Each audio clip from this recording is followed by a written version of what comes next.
walking alone, the streets are empty. Sukumar রায়ের লেখা রাজার অসুখ। এক ছিল রাজা। রাজার ভারী অসুখ। ডাক্তার, বদ্যি, হাকিম, কবিরাজ সব দলে দলে আসে আর দলে দলে ফিরে যায়। অসুখটা যে কী তা কেউ বলতে পারে না। অসুখ সারাতেও পারে না। সারাবে কি করে? অসুখ তো আর সত্যিকারের নয়। রাজামশাই কেবলই বলেন ভারী অসুখ, কিন্তু কোথায় যে অসুখ তার কেউ খুঁজে পায় না। কত রকমের কত ওষুধ রাজা মশাই খেয়ে দেখলেন, কিছুতেই কিছু হলো না।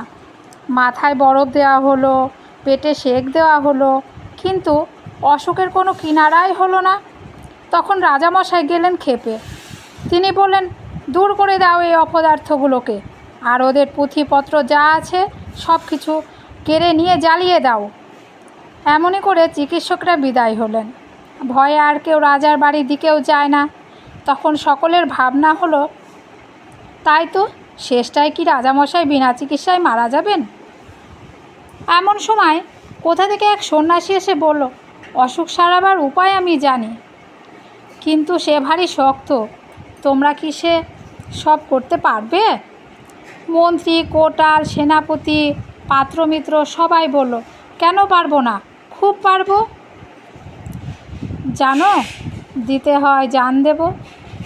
তখন সন্ন্যাসী বলল, প্রথমে এমন একটি লোক খুঁজে আন যার মনে কোনো ভাবনা নেই, যার মুখে হাসি লেগে আছে, সে সব সময় এসব অবস্থাতেই খুশি থাকে। সবাই বলল, তারপর? সন্ন্যাসী বলল, তারপর সেই লোকের গায়ের জামা যদি রাজামশাই একটা দিন পরে থাকেন, আর সেই লোকের তোষকে যদি এক রাত্রির ঘুমিয়ে থাকেন, তাহলেই সব অসুখ সেরে উঠবে। সবাই শুনে বলল, এ তো চমৎকার কথা। তাড়াতাড়ি রাজামশাইয়ের কাছে খবর গেল। তিনি শুনে বললেন, আরে, এই সহজ উপায়টা থাকতে এতদিন সবাই মিলে করছিল কি? এইটা কারো মাথায় আসেনি? যাও এখনই খোঁজ করে সেই হাসিওয়ালা লোকটার জামা আর তোষক নিয়ে এসো। চারিদিকে লোক ছুটল, রাজ্যময় খোঁজ খোঁজ রব পড়ে গেল, কিন্তু সে লোকের আর সন্ধান পাওয়া যায় না। যে যায় সে ফিরে আসে আর বলে, যার দুঃখ নেই, ভাবনা নেই, সর্বদাই হাসি মুখ, সর্বদাই খুশি মেজাজ, কই তেমন লোকে তো দেখা পাওয়া গেল না। সবার মুখে একই কথা। তখন মন্ত্রীমশাই রেগে বললেন, এদের দিয়ে কি কোনো কাজ হয়? এই মূর্খেরা খুঁজতেই জানে না। এই বলে তিনি নিজেই বেরোলেন সেই অজানা লোকের খোঁজ করতে। বাজারের কাছে মস্ত এক দালানের সামনে তিনি দেখলেন মেলা লোক জমে গিয়েছে, আর এক বুড়ো শেঠজি হাসি মুখে তাদের চাল, ডাল, পয়সা আর কাপড় দান করছে। মন্ত্রী ভাবলেন, বাহ, এই লোকটাকে তো বেশ হাসি খুশি দেখাচ্ছে, ওর তো অনেক টাকা পয়সাও আছে দেখছি। তাহলে আর ওর দুঃখই বা কিসের, ভাবনাই বা কিসেই? ওর একটা জামা আর তোষক চেয়ে নেওয়া যাক। মন্ত্রীমশাই এরকম ভাবছেন, ঠিক সেই সময় একটা ভিখারি করেছি কি ভিক্ষা নিয়ে শেঠজিকে সেলাম না করেই চলে যাচ্ছে। আর শেঠজি রাগ দেখে কে? তিনি ভিখারিকে গাল দিয়ে জুতো মেরে তার ভিক্ষা কেড়ে তাকে তাড়িয়ে দিলেন। ব্যাপার দেখে মন্ত্রীমশাই মাথা নেড়ে সেখান থেকে সরে পড়লেন। তারপর নদীর ধারে এক জায়গায় তিনি দেখলেন একটা লোক ভারী মজার ভঙ্গি করে নানা রকম হাসির গান করছে, আর তাই শুনে চারিদিকে লোকেরা হো হো করে হাসছে। মানুষ যে এত রকম হাসির ভঙ্গি করতে পারে তা মন্ত্রীমশাইয়ের জানা ছিল না। তিনি লোকটার গান শুনে আর তামাশা দেখে একেবারে হেসে অস্থির হয়ে উঠলেন, আর ভাবলেন, এমন আমোদে লোকটা থাকতে কিনা আমার লোকগুলো সব হতাশ হয়ে ফিরে যায়। তিনি পাশের একটি লোককে জিজ্ঞাসা করলেন, এই লোকটা কে হে? সে বলল, ও হচ্ছে গোবরা মাতাল। এখন দেখছেন কেমন খোশ মেজাজে আছে, কিন্তু সন্ধ্যা হলে ওর মাতলামি, চেঁচামেচি আর উৎপাত শুরু হয়। ওর ভয়ে পাড়ার লোক তিষ্ঠতে পারে না। শুনে মন্ত্রীমশাই গম্ভীর হয়ে আবার চললেন সে লোকটির সন্ধানে। সারাদিন খুঁজে খুঁজে মন্ত্রীমশাই সন্ধ্যার সময় বাড়ি ফিরলেন, কিন্তু সে লোকের সন্ধান কোথাও মিলল না। এমনই করে দিনের পর দিন তিনি খোঁজ করেন, আর দিনের পর দিন হতাশ হয়ে বাড়ি ফেরেন। তার উৎসাহ প্রায় ফুরিয়ে এসেছে। এমন সময় হঠাৎ এক গাছতলায় তিনি একটা পাগল গোছের বুড়ো লোকের দেখা পেলেন। লোকটার মাথা ভরা চুল, মুখ ভরা দাড়ি, সমস্ত শরীর যেন শুকিয়ে দড়ি হয়ে গিয়েছে।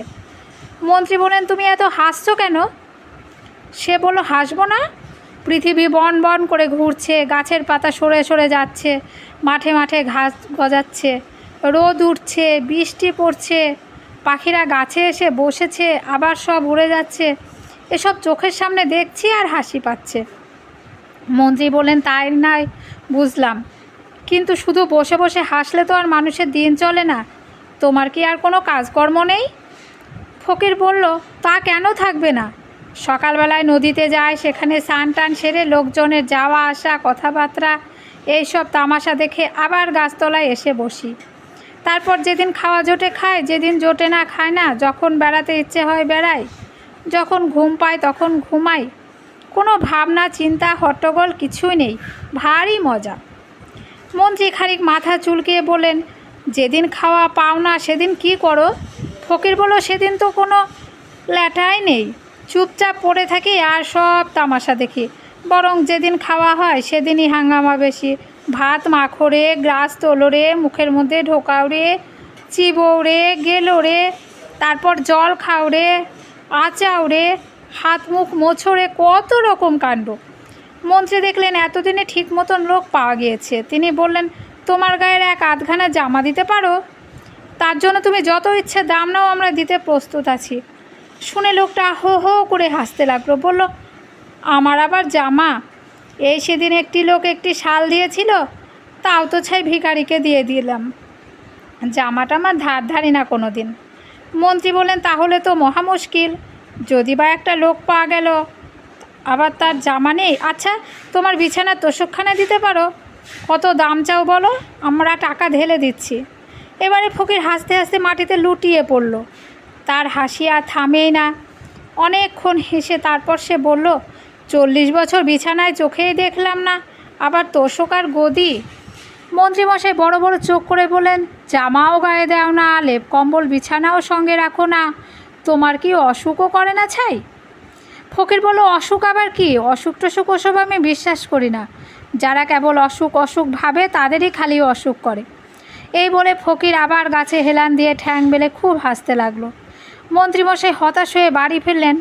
রাজার কাছে খবর গেল। রাজা মন্ত্রীকে ডেকে পাঠালেন তার কাছে। সব শুনলেন। শুনে মন্ত্রীমশাইকে বিদায় দিলেন। আবার সবাই ভাবতে বসলো, এখন উপায় কি হবে? চিকিৎসাও হলো না, অনেক কষ্টে যা একটা উপায় পাওয়া গেল সেটাও গেল ফসকে। সবাই বসে বসে ওর মুখের দিকে চায়, দীর্ঘশ্বাস ফেলে আর বলেন, না, আর তো বাঁচাবার উপায় দেখছি না।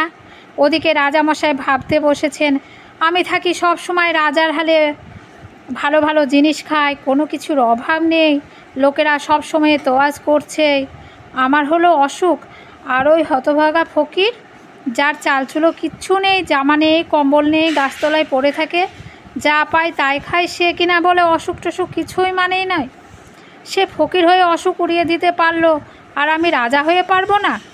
তারপর দিন রাজা ঘুম থেকে উঠে পাত্র মিত্র সবাইকে ডেকে বললেন, যা হতভাগা মূর্খগুলো সব সভায় বসগে যা, তোরা কেউ কিছু করতে পারলি না। এখন এই দেখ, আমার অসুখ আমি নিজেই সারিয়ে দিয়েছি। আজ থেকে আমার সভায় গিয়ে বসবো, আর যে টু শব্দটি করবে তার মাথা উড়িয়ে দেব। নমস্কার।